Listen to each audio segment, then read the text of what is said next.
Linda, so talk to us. What's one piece of advice you can give us this morning? If you want to get on social media, if you want to be the face of your business and you're feeling really awkward doing that, it's because you've got stuff. And what I mean by that is that when we have an anxiety of putting ourselves out there, being visible, being seen and heard, or speaking in front of a crowd, it's not a random emotion. It's not there for no reason. There's always a reason. So what you need to do is to figure out in your past what messages you received, what programming you had growing up that led you to believe that you weren't good enough, that people wouldn't be interested in what you have to say, or you're afraid of being judged, or you're afraid of making mistakes. What is it? You've got stuff, and it's up to you to figure that out so you can address it and remove it so it's not standing in your way. Interesting. How have you seen this in like the day-to-day, especially when it comes to ownership, practice ownership, business ownership? How have you seen the stuff get in the way? When people have an expertise of something like dentistry, they assume that they should be good at everything having to do with it, but they don't, and they're not feeling competent. And when it comes to speaking in public, like making a video or talking about your business, even in networking events, that you may feel like there's something wrong with you or that there's some defect that you can't do this. And you look around and you say, other people are doing this. Why can't I? What's wrong with me? And you end up procrastinating and not doing it. You put it on the calendar. You say, okay, I'm going to make a video this week about my business. I'm going to put it on Instagram. And then it never happens. So you'll get stuck in this pattern of resistance, which makes sense because if you're resisting it, there's a reason for it. So if you want to get past resistance, if you want to get past anxiety, you got to look for the root causes. You got to get to the root. The pain is not on the surface. The pain is underneath. So normally, what have you seen that be the cause? Or is everyone super complex and it's always very different? I would say both. There's always something there. The reason why it's there is different. It could be that you had a lot of pressure from your family to always be right, to be the smartest in your class, to never make mistakes. And of course, dentistry is a practice where you are aiming to make the fewest mistakes. You want a level of perfection in your dentistry work. But what happens is that could bleed over into your sense of self-expression and think, if I'm not perfect, if I stumble over my words or if I say the wrong things or my brain freezes, that's a failure. And it's not. Speaking in public is not dentistry. Yeah. Speaking in public and self-expression is experimentation. It's spontaneous and it's exploration. So we have to give ourselves a much broader palette of freedom to play with and experiment with in how we communicate what we do and what we want other people to know about our practice and our work and our customers than we would actually put in our precise work that we do in the dentist chair. So then how much of this do you see it affect when you're trying to lead teams, educate patients, or influence referrals and position yourself as an expert in your community? Well, that's a great question because this is where it does show up very differently for people. Some people may feel really comfortable talking to a patient, but they're uncomfortable speaking to their team. Or they're comfortable speaking to their team, but they're not comfortable going to the Rotary Club or introducing themselves at a networking event.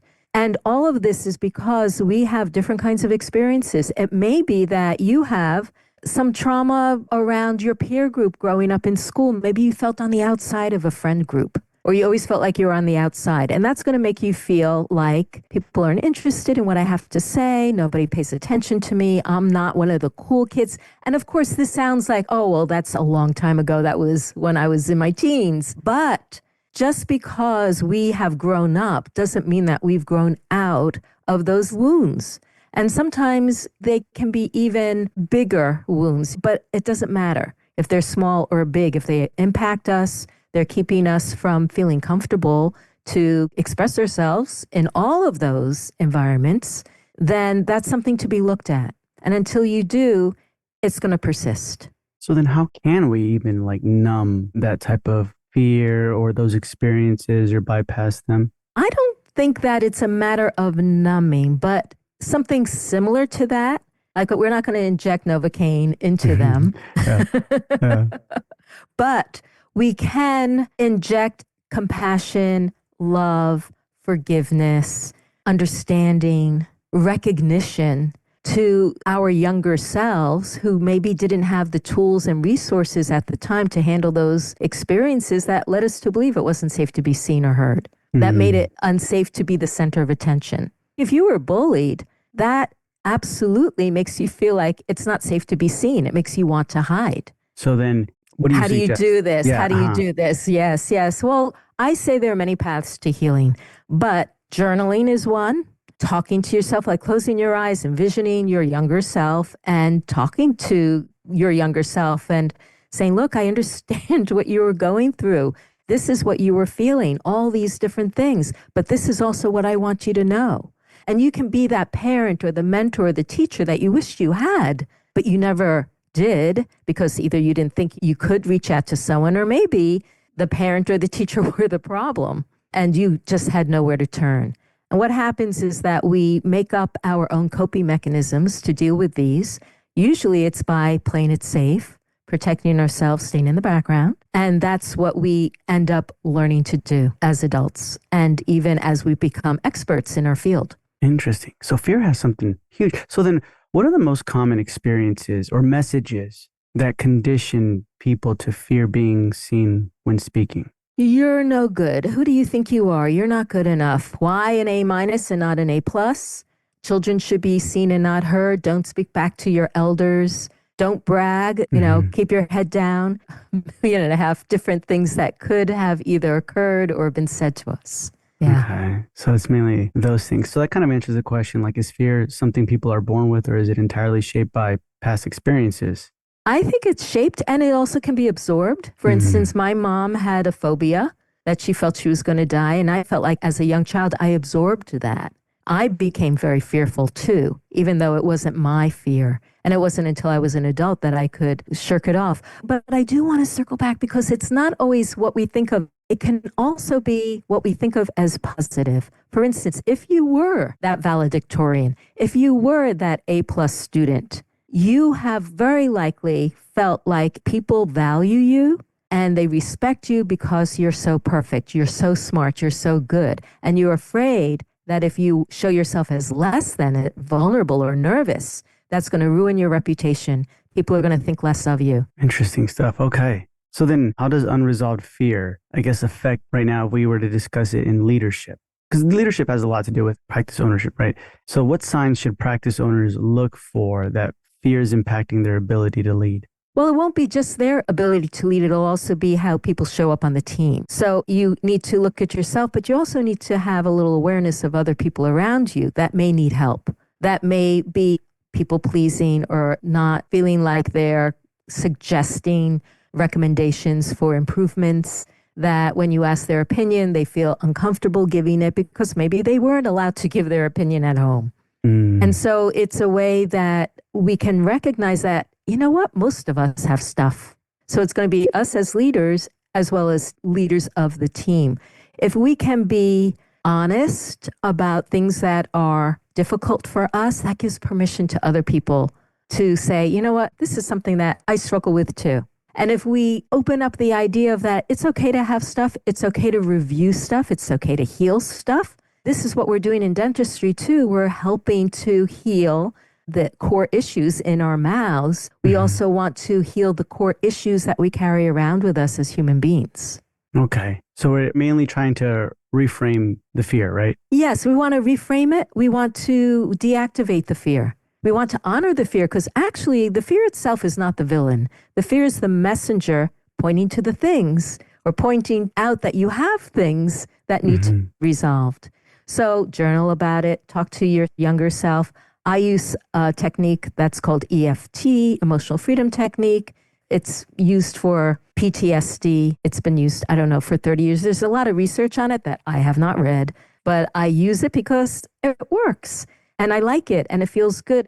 Another thing you can do is forgiving yourself, forgiving other people. When we do these things, we loosen up the grip that these memories have on us.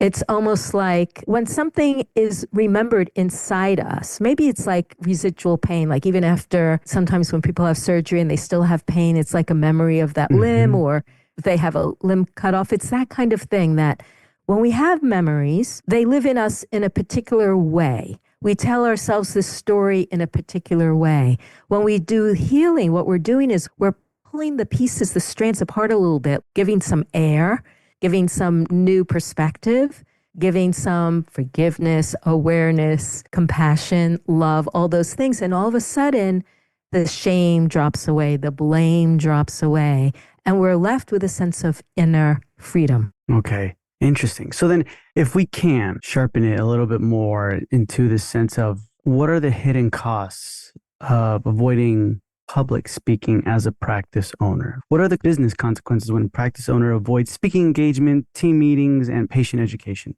I think it limits our growth. It Hmm. limits the growth of the business because if you're not talking about it on social media or out at networking events or with people who meet the parents of the kids and whoever it is that you come in contact with, if you're shy to talk about it, your work, and you feel, oh, I don't want to brag, I don't want to draw attention to myself, or I don't want to come across as pushy or salesy, then you're going to limit the opportunities for growth.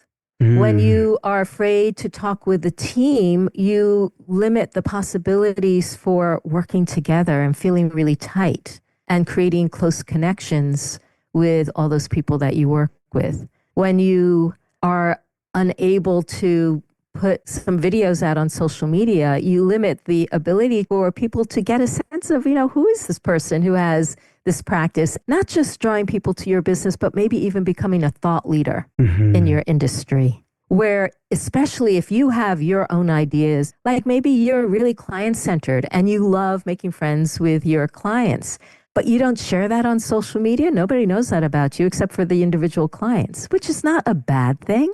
But I'm just saying it limits you. And if you're looking to grow personally and business wise, why have anything standing in your way? Let's clear whatever stands in the way off to the side so that you have the freedom to go in whatever direction you're called to. Not everyone has to be on social media, and not everyone has to be on all the social media platforms, but it helps. Yeah. And you mentioned a word, salesy, because I feel like sometimes we tend to not want to be that, right? So we're like, hey, I don't want to be salesy. I don't want to come across as pushy.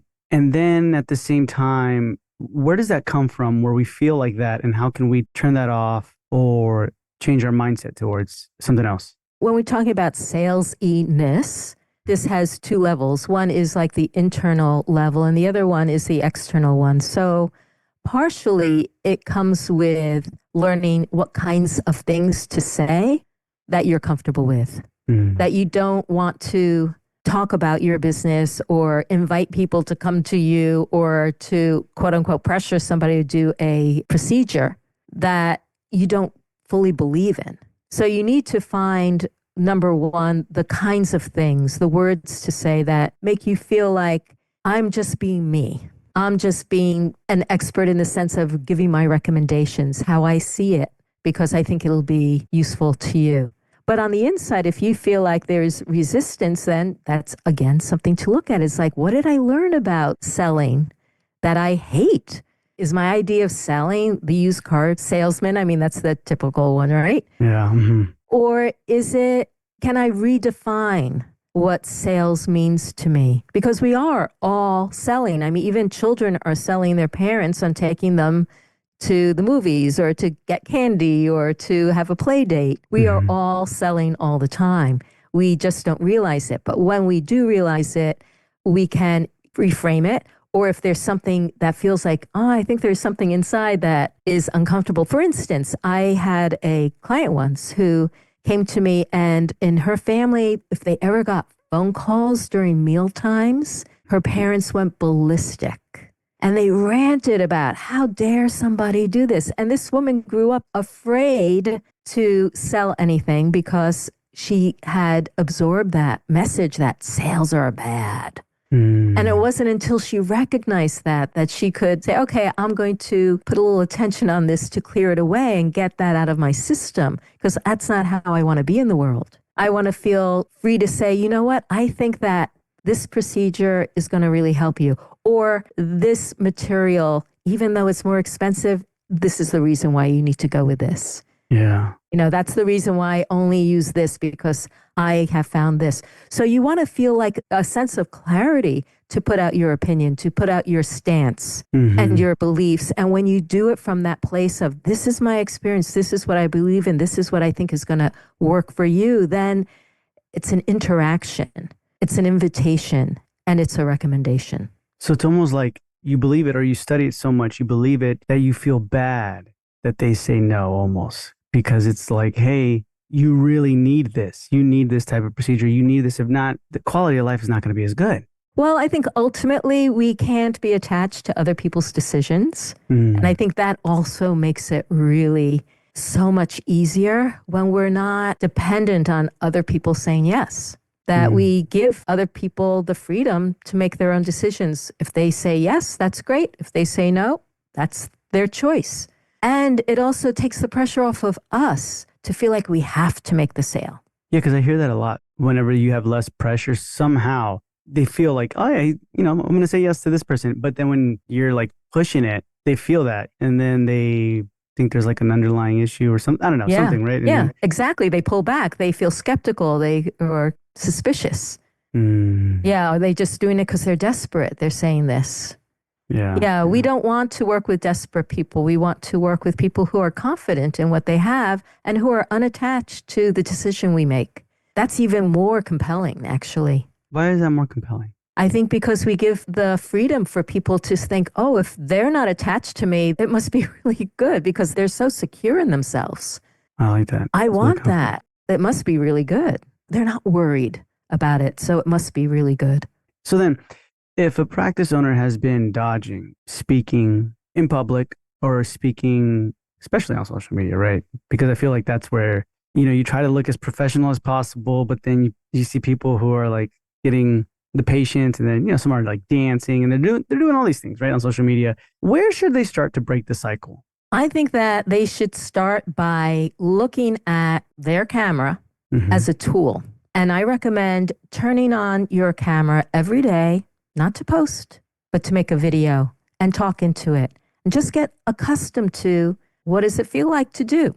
I have a program called the Delight in the Limelight Accelerator, which goes along with my book, Delight in the Limelight. And in the comfy and camera portion, we start off with, everyone wants to get relaxed on camera. So we start off relaxing on camera. We actually Mm. turn on the camera, we make a video of us closing our eyes and narrating what we're doing to connect with ourselves, like our breath and feeling our feet on the floor, whatever it is that we're doing. It's magical when you give yourself the freedom and the permission to explore just being on this medium. Then we work with making friends with the lens, because so many people feel like the lens is this bad thing and it's weird and it's awkward. But when you start talking to the lens like it's a friend and building a relationship like you would any other friend, and you say what you like and appreciate about it, then all of a sudden you've created a different experience on the camera.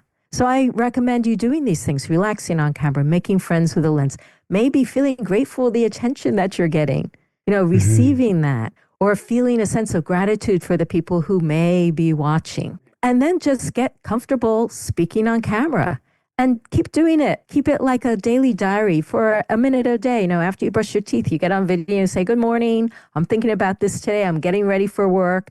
And truthfully, those kinds of things are going to be eventually the things that you post. You could say, dentists get tired too. And this is what I like to do at my lunch break. I close my eyes and I relax. And you know what? This is good for everyone. Like, even if you have a toothache or something, try doing this. I don't know. I'm just making this up. But Hmm. the thing is that so much that we do behind the scenes can be of interest to our potential clients. Yeah. So then, Linda, you've seen people not do that all the time. Is it because of fear of being judged? Hey, people are going to judge me, or my friends follow me, my family follows me, kind of a thing. And then they're going to be like, what are you doing? Yes, of course, people are afraid of looking foolish. Yeah, someone's going to judge them. As I said, it could be anything. When I looked at what the core belief was for me, it was I was going to be attacked Mm, because it turns out I was attacked by my sisters when I was little, whenever I was put in the center of attention. I was the good mm, girl. Moms would say, "Why can't you girls be more like Linda?" And they hated that. yeah. So that was one of the things that came up for me. So for everyone, it may be a little different. But yes, feeling judged, looking foolish. But when we have that, I want to emphasize again, I started the whole episode off with this look at the stuff. If something feels uncomfortable, I'm fearful of looking foolish. When did I first feel foolish?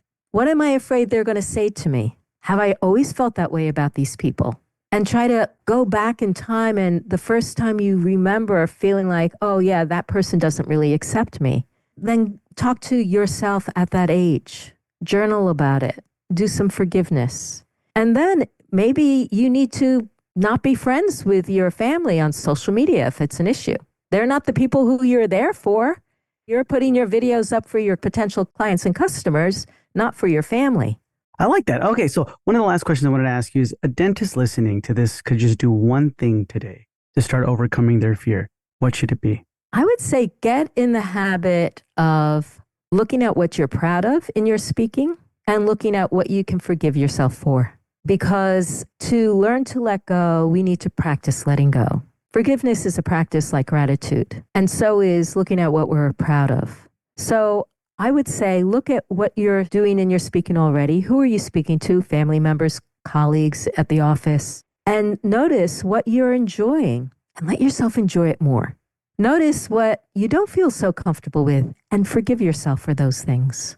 And maybe start keeping a little journal. Just jot some things down and see how it moves when you do this practice. What are we watching the needle move here when it comes to that? How much more you can enjoy it, what you can feel proud of, like handling a certain conversation or telling a story. I really liked how I told that story. I took up space today. I allowed myself to take up more space in the office today. I enjoyed how I engaged this person in what they did over the weekend. So the more that it doesn't really matter the what, but just that there are continuing things that you register for yourself that, yeah, I feel good about my speaking in these ways. And that we continue also to release and forgive the ways that, oh, I missed this opportunity to say this thing to my boss or to the hygienist or to the customer. Mark those things down because the more reflective we can be, the more we can learn from our experiences. Awesome, Linda. I appreciate your time. And if anyone has further questions, you can definitely find her in the Dental Marketer Society Facebook group, or where can they reach out to you directly? I am Linda Ugelow all across the web, Ugelow. You can come to my website. You can find my book. You can find me on TikTok. Mhm, That's my favorite place, but I'm also on LinkedIn and I'm a little bit everywhere. You can find me mhm. wherever you hang out. Awesome. And real quick, if you can break down to me, I know it's in the background right there. Delight, the limelight? Delight in the limelight. In the limelight. What's that about?